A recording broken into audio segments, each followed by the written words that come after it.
দাম আর রুচির মিশেল ঘটেছে যেখানে, রসনা তৃপ্ত করতে খাবারে কামড় বসাতেই হবে সেখানে। বসিরহাট শহরে রসনা তৃপ্তির নবতম উদ্যোগ।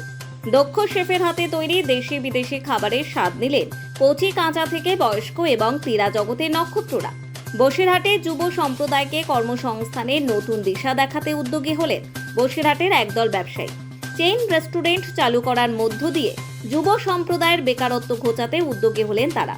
সীমান্তবর্তী শহর বসিরহাট, যেখানে ব্যাঙের ছাতার মতো একের পর এক রেস্টুরেন্ট গজিয়ে উঠেছে, কিন্তু সেই সমস্ত রেস্তোরাঁগুলিতে পছন্দ মতো খাবার পাচ্ছিলেন না খাদ্য রসিকরা। সেই পছন্দের খাবার খেতে এতদিন পাড়ি দিতে হতো কলকাতায়। তাই শহর বসিরহাটের খাদ্য রসিক মানুষের রসনা তৃপ্তিতে এবার উদ্যোগী হলেন আকবর মোল্লা ও পাপ্পুর মতো ব্যবসায়ীরা।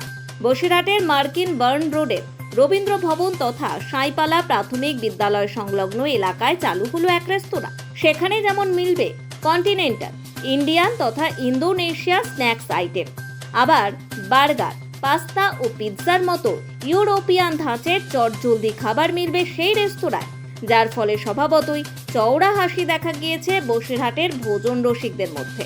উদ্যোক্তারা জানান, যে ধরনের খাবারগুলি খেতে আগে এখানকার মানুষকে কলকাতায় ছুটতে হতো, সেটা এখন হাতের নাগালেই মিলবে।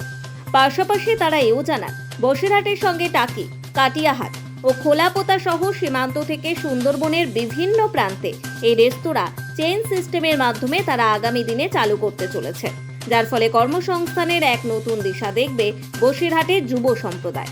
একদিকে ভোজনের তৃপ্তি, অন্যদিকে যুব সম্প্রদায়ের বেকারত্ব ঘোচাতে এই ধরনের উদ্যোগকে সাধুবাদ জানিয়েছেন বসিরহাটের আম নাগরিক। সব মিলিয়ে রসনা তৃপ্তিতে নতুন দিক খুলে গেল বসিরহাট শহরে। মিনিমাম 12 জন কর্ম করতে পারবে, সংসার চলবে তাদের নিয়েই আমি উদ্যোগ চেষ্টা করেছি যে পুনরায় আরও বেশি হবে, সেইভাবে আমরা চেষ্টা করছি যে এগিয়ে নিয়ে যাওয়ার জন্য। হ্যাঁ, প্রত্যেক মানুষের তো উপকৃত হবে। যেটা কলকাতায় যেতে হতো সেটা আমরা বসিরহাটের মধ্যে নিয়ে এসছি, বসিরহাটের মধ্যে ভালোভাবে করার চেষ্টা করছি।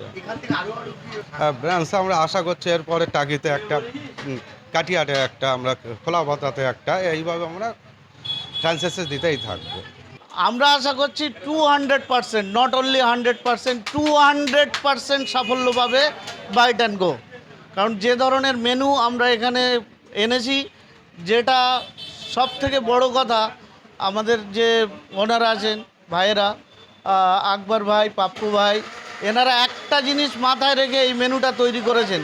সেই জিনিসটা হলো যে আমাদের বসিরহাটবাসী এই ধরনের খাবার খেতে গেলে কলকাতা 5 তারা হোটেল ছাড়া সম্ভব নয়, কিন্তু এনারা সাধ্যের মধ্যে, একদম সাধ্যের মধ্যে স্ট্রিট ফুডের রেটে এই জিনিসটা 5 স্টার পরিষেবা তারা দিচ্ছেন।